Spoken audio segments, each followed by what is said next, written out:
오늘은 우리가 삼위일체 하나님의 마음을 더듬어가는 말씀 여정의 첫 번째 시간을 갖게 되었습니다. 이 시간 우리가 함께 묵상하려고 하는 본문은 사실 성경에 나오는 모든 이야기들 가운데서도 가장 유명하고 우리에게 잘 알려져 있는 이야기일 것입니다. 중고등학교 시절에 교회에서 총국대회라도 할라치면 단골 손님으로 항상 올라왔던 이야기가 이 이야기죠. 그러면 항상 주인공은 보통 둘째 아들이었던 것 같습니다. 왜냐하면 둘째 아들이 해야 되는 대사의 분량도 가장 많았던 것 같고, 그렇기 때문에 가장 탁월한 연기력이 필요한 이 포지션이었기 때문에 그랬던 것 같아요. 우리는 그 아들을 탕자라고 불렀고, 그래서 이 비유도 대개는 우리가 탕자의 비유다 이렇게 알고 있습니다. 그런데 여러분, 사실 성경에 나오는 이 비유 전체를 다 읽게 되면 비유의 주인공이 사실은 집 나간 둘째 아들이 아니라는 것을 우리가 쉽게 알아차릴 수 있을 것입니다. 사실 비유의 주인공은 아버지이시죠. 그래서 예수님께서 실제로 오늘 이 비유를 시작하실 때 11절 말씀을 보시면 이렇게 시작을 하시죠. 어떤 사람에게 두 아들이 있는데, 두 아들을 가진 어떤 사람, 이 사람의 이야기가 앞으로 펼쳐질 것이다, 이렇게 예수님이 이야기를 하셨습니다. 비유에 나오는 두 아들은 각각 나름대로 문제를 가지고 있습니다. 비유에 나오는 두 아들은 각각 저마다의 방식으로 아버지께로부터 멀리 떠나 있는 것을 이야기 전체를 통해 보게 됩니다. 집을 나간 아들은 집 나간 아들대로, 집 안에 있는 아들은 집 안에 있는 아들대로 사실은 모두 다 저마다의 방식으로 잃어버린 상태에 있다는 것을 우리가 말씀을 통해 보게 되는 것이죠. 그런데 여러분, 성경에 나오는 이 아버지는, 이 비유에 나오는 아버지는 두 아들을 모두 사랑해 주십니다. 집 나간 아들은 집 나간 아들대로, 집에 있는 아들은 집에 있는 아들대로 이 아버지는 자신의 마음을 다 쏟아서 사랑하시고 품어주시고 포용해 주시는 것을 우리가 보게 됩니다. 사실 이제 성경 전체를 통해서 우리가 하나님의 마음을 엿볼 수 있는 구절들을 찾자면 구약부터 신약까지 굉장히 많은 구절들을 찾아볼 수 있을 것입니다. 우리 앞으로 그것을 시간이 될 때마다 조금씩 나눌 것입니다.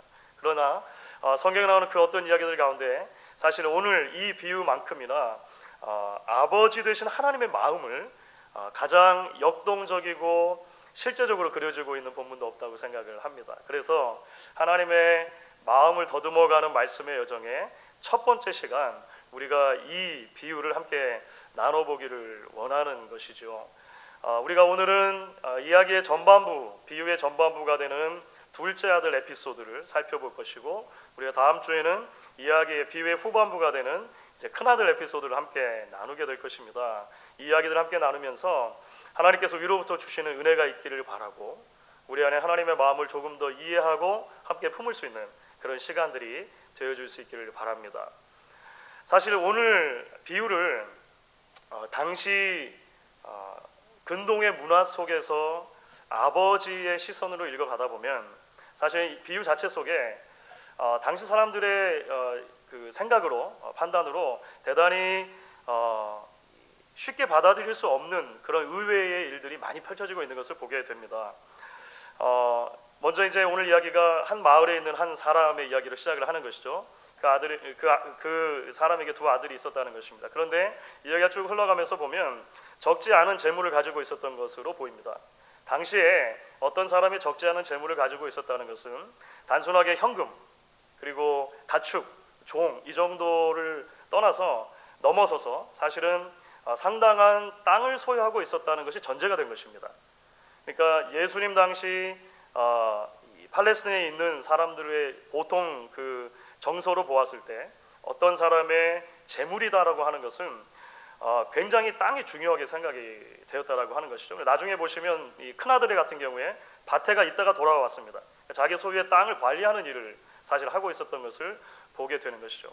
둘째 아들이 그 상황에서 말을 하는 것입니다. 아버지 재산 중에서 제게 돌아올 유산을 미리 나눠주십시오, 이렇게 이야기를 한 거예요. 그러니까 이제 당시로 보면 이게 엄청나게 충격적인 일이 사실 벌어진 것입니다.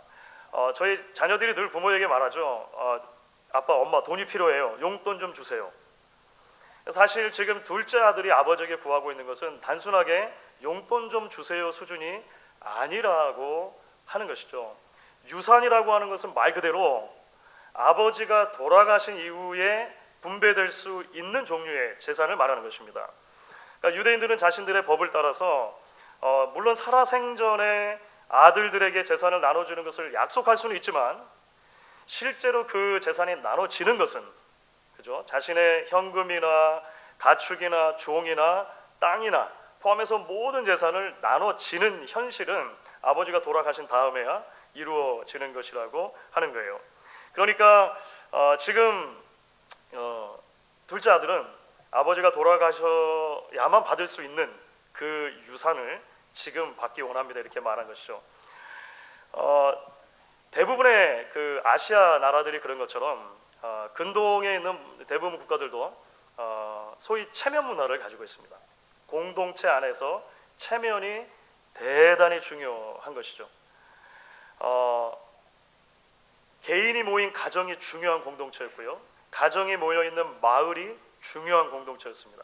그래서 누군가가 이 체면에 어긋나는 일을 했을 때, 명예가 실추되는 일을 했을 때 그것은 가정에서나 마을에서나 대단히 심각한 일로 간주가 됐다라고 하는 거예요. 그러니까 지금 아들이 아버지에게 구하고 있는 것은 사실은 가정으로 보나 마을로 보나 이 아버지의 명예를 실추시키기에 대단히 쉬운 일을 하고 있다는 것이죠. 뭐라고 말하는 것입니까? 아버지, 제 인생에서 아버지는 이미 돌아가신 것으로 칠게요. 이런 말이죠. 그러니 빨리 제 몫을 주세요. 여러분 당시에 일반적인 고대 근동의 문화 속에 있는 아버지라면 아들이 만약에 이렇게 요구했을 경우 어떻게 대응을 할까요? 어떻게 대응할까요? 사실 어떤 목사님이 그래서 말한 것처럼 심하게 두들겨 패고 가족에서 쫓아냈을 것이다 라고 이야기를 합니다. 그 당시에 정상적인 문화라면 그 명예를 중요하게 생기고 체면을 중요하게 생기는 상황이라면 지금 아버지의 명예에 그리고 아버지의 가문이 동네 안에서 얼마만큼 땅에 떨어졌는지 굉장히 심각한 상황이라는 거죠. 심하게 두들겨 패고 쫓아냈을 것이라는 거예요. 그런데 오늘 이 이야기에 등장한 아버지는요, 그렇지 않으시죠. 그렇지 않으세요. 아버지가 아무 말 하지 않고 이 둘째 아들에게 재산을 나눠줍니다. 나눠줘요.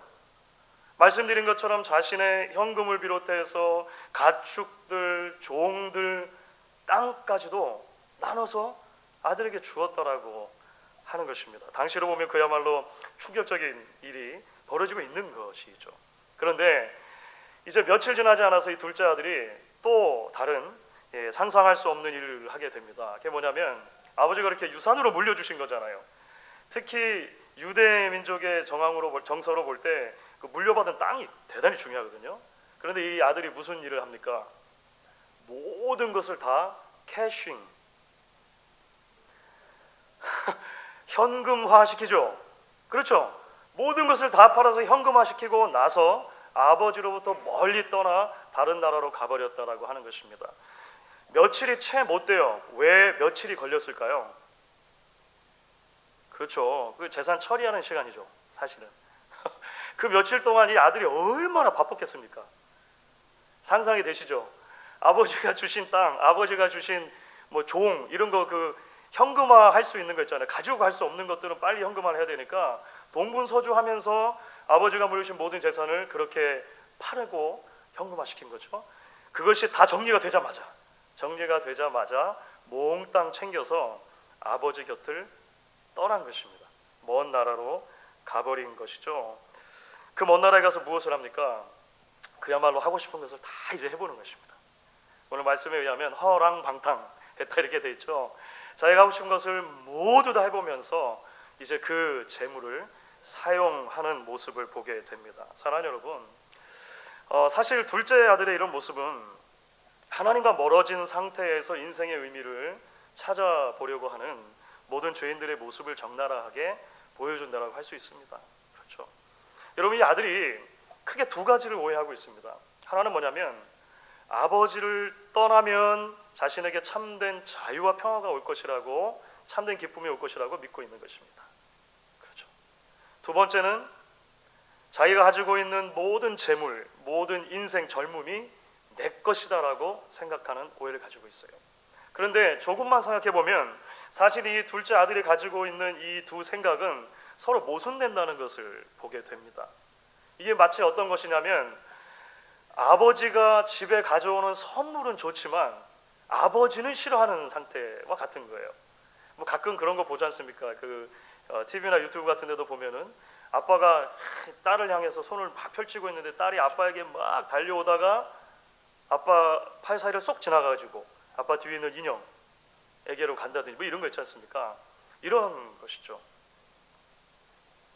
아들이 사실 허비하고 있는 모든 시간과 재물과 모든 젊음은, 그런데 여러분 곰곰이 생각해 보면 사실 아버지를 떠나서는 생각할 수가 없는 것입니다. 그렇죠. 둘째 아들의 존재 자체를 여러분 아버지를 떠나서 생각할 수 있습니까? 그렇지 않죠. 우리가 이야기를 통해서 계속 본 것처럼 아들이 가지고 있는 인생 자체, 아들이 누리고 있는 재물, 그의 젊음, 그의 삶, 모든 것이 사실은 아버지로부터 온 것이 우리는 쉽게 보게 되는 것이죠. 그런데 이 아들은 인생 가운데 즐거움은 누리고 싶지만 아버지의 존재가 부담스러운 것입니다. 그래서 아버지를 떠나 그 문제를 해결하려고 했던 것이죠. 그런데 여러분, 그런 삶이 얼마나 치명적인 결과를 낳게 되는가, 오늘 우리는 이야기를 통해 보게 됩니다. 사실 시간이 얼마 지나지 않아서 그런 일이 벌어져요. 그렇지 않습니까? 돈이라고 하는 것이 들어오는 곳이 없이 계속 나가는 것만 있으면 없어지죠. 당연한 거 아닙니까? 자녀들에게 이제 자녀들이 저희도 장성하면서 그 얘기를 가르쳐주고 싶은데 잘 이해를 못하는 것 같아요. 돈은 그냥 어디서 계속 오는 줄로 아나 봐요. 자녀들은 자신들은 쓰기만 하면 되는 줄 알고. 근데 사실은 그렇지 않습니까? 가지고 있고 쓰면 없어지는 게 돈입니다. 이 둘째 아들도 마찬가지예요. 허랑방탕한 삶의 결과가 뭐냐면 모두 다 탕진한 것입니다. 다 없어져 버렸다라고 하는 것이죠. 설상가상으로 그가 살고 있던 그 먼 나라에 기근이 들었다는 거죠. 그래서 결국은 배를 굶게 되었습니다. 배를 굶게 되니까 결국 어떻게 해야 되냐면 일용직 노동자로 전락하게 되는 것이죠. 여기서 누군가에 붙여 살았다는 말은 어떤 의미냐면 이게 품꾼, 사꾼이 됐다는 말입니다. 종이 아니고 매일매일 누군가에 가가지고 일을 해주는 사람을 말하는 거예요. 사꾼을 말하는 거예요. 오늘 전체 이야기 속에 품꾼이라고 번역된 단어 같은 단어입니다. 누군가에게 그렇게 품꾼으로 살게 됐는데 어떤 일을 시킵니까? 들에 나가서 돼지를 치라는 거예요.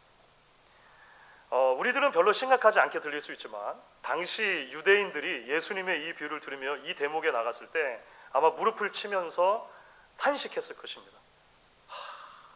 어떻게 여기까지 내려가나? 이거 왜 그럴까요? 여러분, 유대인의 율법으로 보면 돼지는 부정한 짐승입니다. 그러니까 먹을 수도 없거니와 가까이 할 수도 없는 짐승인 거예요. 유대인인 한 사람이 돼지를 쳤다라고 하는 것은 그의 삶이 얼마만큼 나락으로 떨어졌는가를 그대로 여실히 보여주는 사건이라고 하는 것이죠. 그나마 그 돼지가 먹는 사료죠. 그 열매를 먹으려고 했는데 그것마저 주는 사람이 없었다는 것입니다. 하나님을 떠나서 인생의 의미와 즐거움을 찾으려는 시도가 어떤 필연적인 종착역을 맞게 되는가. 오늘 이 둘째 아들의 이제 처해져 있는 상황 속에서 우리는 보게 되는 것이죠. 그런데 여러분, 바로 이 시점에서 이제 하나의 전환이 일어납니다. 그렇죠. 여러분, 이제 17절부터 19절 말씀을 함께 읽어볼 텐데요. 탕자가 이런 이야기를 합니다. 둘째 아들이 이런 이야기를 하죠. 우리 같이 한번 읽어보도록 하겠습니다. 이에 스스로 돌이켜 이르되 내 아버지에게는 양식이 풍족한 품꾼이 얼마나 많은가. 나는 여기서 주려 죽는구나. 내가 일어나 아버지께 가서 이르기를 아버지, 내가 하늘과 아버지께 죄를 지었사오니 지금부터는 아버지의 아들이라 일컬음을 감당하지 못하겠나이다.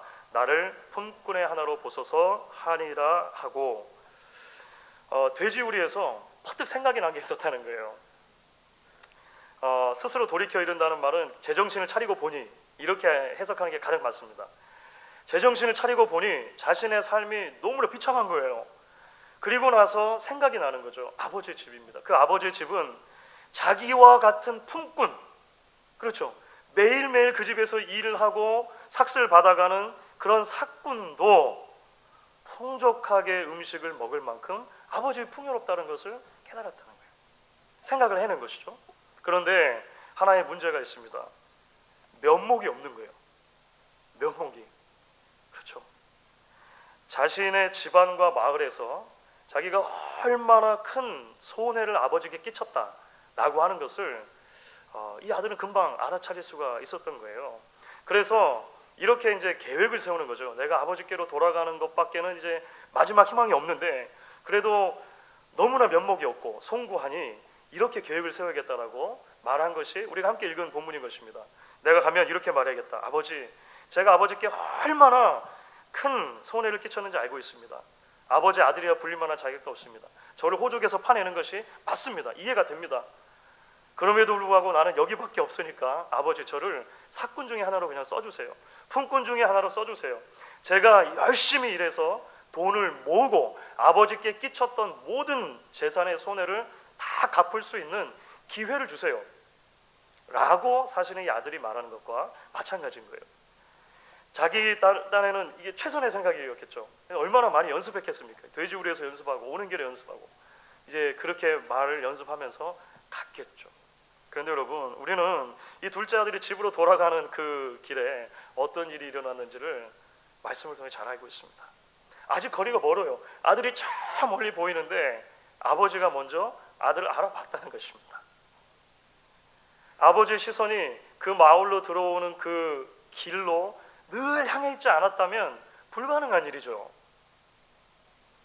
아들을 알아보았을 때 아버지가 어떻게 반응합니까? 뛰기 시작합니다. 당시로 보아 상상할 수 없는 일이 일어나는 거예요. 한 집안의 가장인 어른이 마을을 가로질러서 뛰어가고 있는 모습, 누구도 상상할 수 없는 모습이라고 하는 것입니다. 아이는 뛸 수 있습니다. 젊은 사람은 뛸 수 있습니다. 여자는 뛸 수 있습니다. 그런데 한 가정의 가장인 어른 남자는 뛸 수 없는 거예요. 그게 그 당시, 지금이 아니고 여러분 오해하시면 안 됩니다. 그 당시 사람들의 생각이었다라고 하는 것입니다. 당시는 우리처럼 이렇게 바지를 보통 입지 않았죠. 여러분 유대인들의 복장이 어땠는지 아시죠? 치렁치렁한 로브를 걸쳤다는 것입니다. 겉옷을 쭉 걸쳤어요. 그러니까 누군가가 뛰려면 어떻게 해야 됩니까? 허리춤을 질끈 동여매고 자신의 하체를 드러내고 옷을 들고 뛰지 않으면 뛸 수 없는 것입니다. 어른 남자는 안 되는 거예요, 그렇게 하면. 그런데 그 아버지가 뛰고 있습니다. 마을 한복판을 가로질러서 아버지가 뛰어가요. 아들을 만납니다. 아들을 만나고 나서 아버지는 어떤 행동을 보이십니까? 따귀를 올려붙이신 것이 아니라 그 아들을 품에 안고 입 맞추고 환영해 주십니다. 아들이 대단히 당황했을 것이라고 저는 생각합니다. 당시 문화로 보아 일어날 수 없는 일이 일어나고 있는 것은요, 사실은 너무나 어안이 벙벙하지만 이 아들이 그래도 준비한 대사는 해야 되잖아요. 지금 아버지께 제가 말해야 되는 건 해야 되니까 말하는 것입니다. 아버지, 내가 하늘과 아버지께 죄를 얻었사오니 지금부터 아버지의 아들이라 일컬음을 감당하지 못하겠나이다 라고 말을 했어요. 여기까지 말했는데, 여기까지밖에 말하지 않았는데 아버지가 막는 것이죠. 오히려 종들에게 소리를 치는 것입니다. 뭐 나를 삭군의 하나로 여기소서, 여기까지 가지도 못했어요. 그런데 서둘러라, 가서 가장 좋은 옷을 가져다가 이 아들에게 입혀라, 가락지를 가져다 끼워라, 신을 신겨주어라, 그리고 살진 송아지를 잡자, 우리가 잔치하자. 아버지가 말씀하십니다. 여러분 상상해 보십시오. 그 집안에 가장 좋은 옷이 있다면 누구의 옷이겠습니까? 혹시 그런 생각 해보셨어요? 그 집안에 가장 값비싼 가장 좋은 옷이 있다면 누구 옷일까요? 아버지 옷이죠. 아버지 옷. 아버지 옷 중에 가장 좋은 옷이 분명히 있을 거예요. 그것을 갖다 입히라는 거예요. 손에 가락지를 끼우라는 것은 다시 아들로 상속자로 인정하겠다는 표시인 것입니다. 살진 송아지. 당시로 보면은요, 가장 귀한 손님이 왔거나 가장 소중한 파티, 잔치가 벌어졌을 때 잡아 사용할 수 있는 최고급의 식재료였습니다. 살진 송아지 아무데나 잡는 게 아니에요. 여러분, 탕자의 비유라고 우리가 흔히 이야기했을 때 탕자를 영어로는 프라디걸 선이라고 이야기하죠. 언젠가도 말씀을 드린 적이 있습니다만, 사실 이제 우리말에서 한자어니까 우리는 탕자라고 했을 때 그 탕자를 방탕할 탕자를 씁니다. 그죠? 방탕할 탕자를 쓰기 때문에 영어 단어의 프라디걸 선이라고 했을 때 프라디걸이라고 하는 단어도 그런 방탕한이라고 하는 의미이겠다. 그러니까 부정적인 의미만 가지고 있겠다. 보통 생각하는데 사실은 그렇지 않습니다. 영어 단어에서 지금 이제 잘 사용하지는 않는 단어이지만 프라디걸이라고 하는 단어는 본래는 누군가가 무엇인 가지고 있을 때 그 가진 것을 마음껏 쓰다라고 하는 의미가 훨씬 강합니다. 그러니까 부정적인 의미보다는 마음껏 쓰다라고 하는 의미가 훨씬 강한 거예요.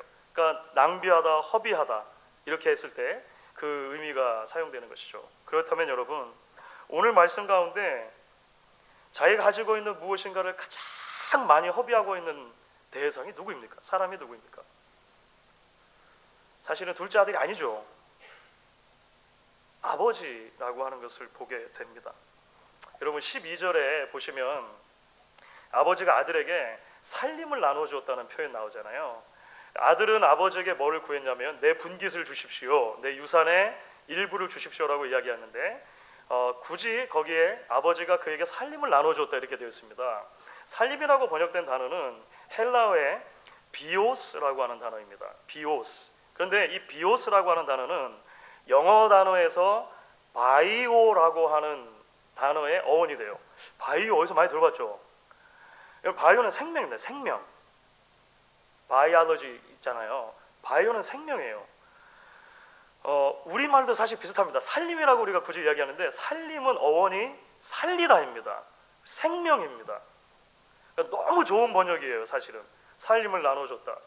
사실은 헬라어 단어에 재산, 재물, 분깃을 말하는 단어가 다른 단어가 분명히 있음에도 불구하고 12절에서 왜 굳이 비오스라고 하는 단어를 씁니까? 아버지가 아들에게 나눠준 것은 재물만의 전부가 아닌 거예요. 사실은요. 아버지는 자신의 생명을 나누어 준 것이나 마찬가지다. 오늘 성경이 이야기를 하는 것이죠. 아들이 돌아왔을 때도 마찬가지입니다. 자신의 사랑과 자신의 은혜를 물쓰듯 마구 부어주시는 것이 아버지의 사랑인 것을 보게 됩니다. 아무런 조건 없이, 아무런 대가 없이 자신의 것을 쏟아 부어주시는 아버지의 사랑을 보게 되는 것이죠. 그래서 뉴욕에 계시는 그 팀 켈러 목사님이 이 비유에 대해서 책을 한 권 쓰셨어요. 책을 쓰셨는데 그 책에 영어 제목이 이렇게 되어 있습니다. Prodigal God이라고 되어 있습니다. 한국말로도 번역이 되는데 한국말 번역은 탕부 하나님 이렇게 번역했습니다. 탕부 하나님. 대단히 잘된 번역이라고 생각을 해요.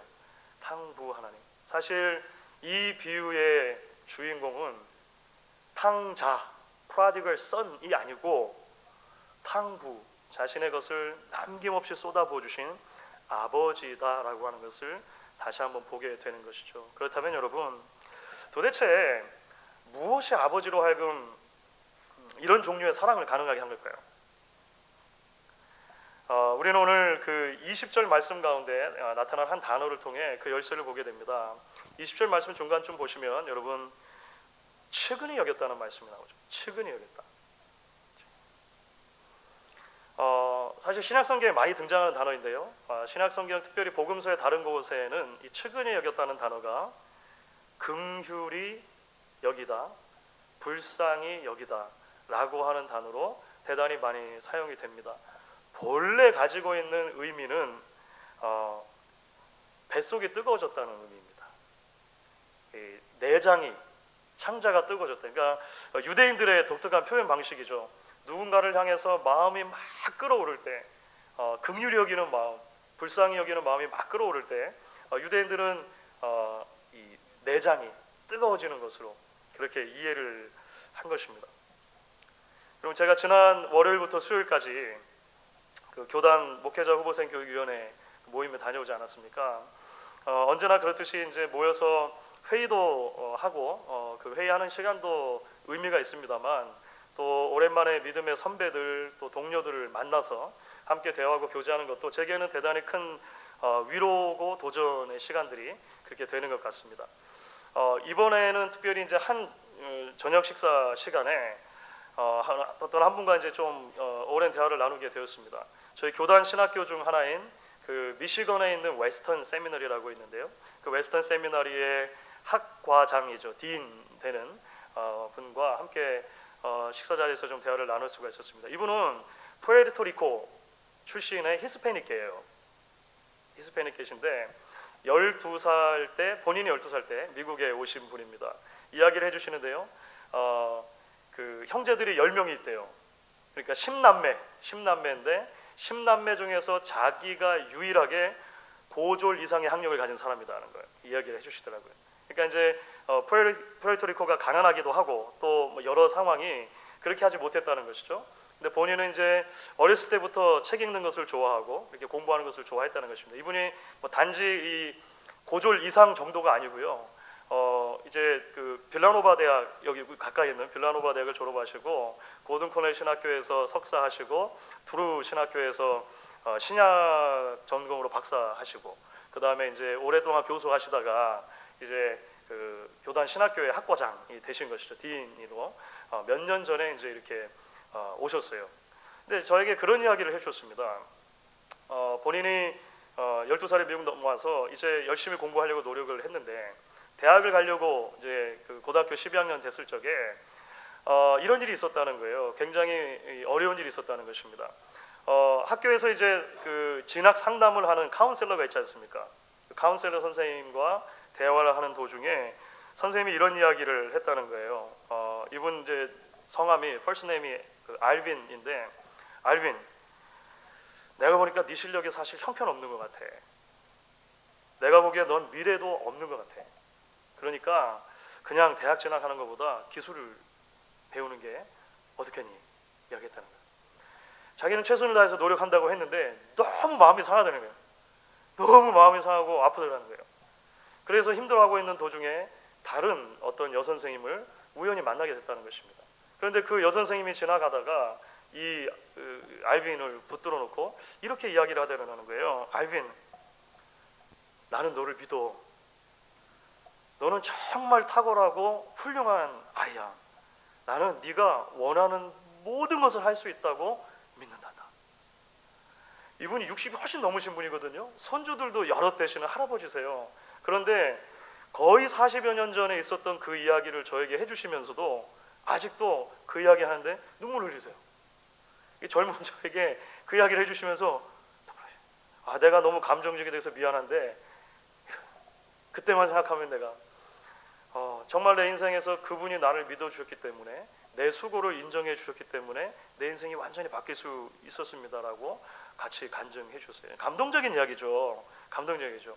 제가 이번에 나눴던 대화 중에는 그 대화가 가장 감동적이고 인상적이었습니다. 그런데 여러분 아십니까? 죄인들을 향하신 하나님의 긍휼은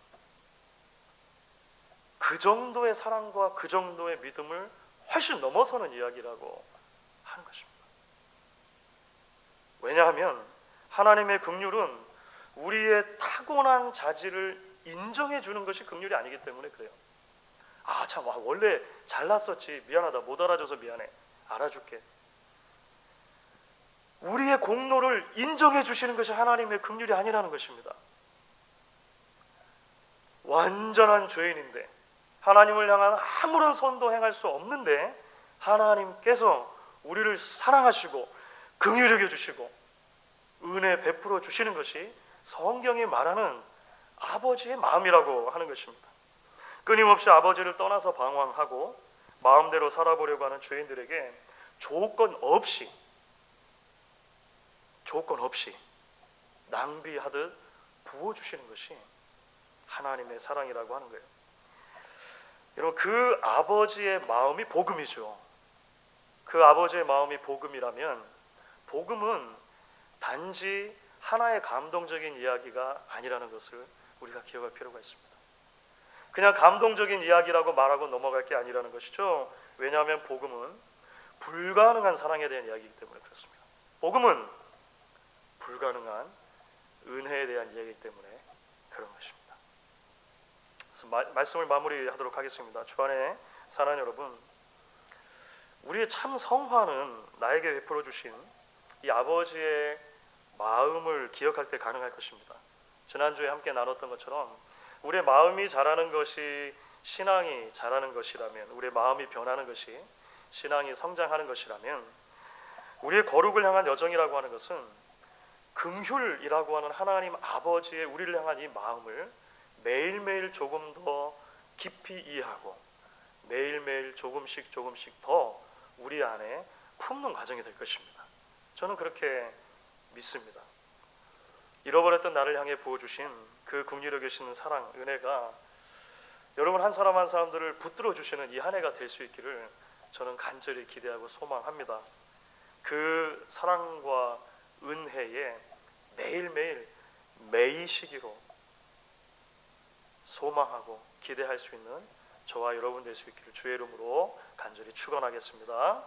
여러분 시간 같이 한번 찬양하시고 기도할 수 있으면 좋겠습니다.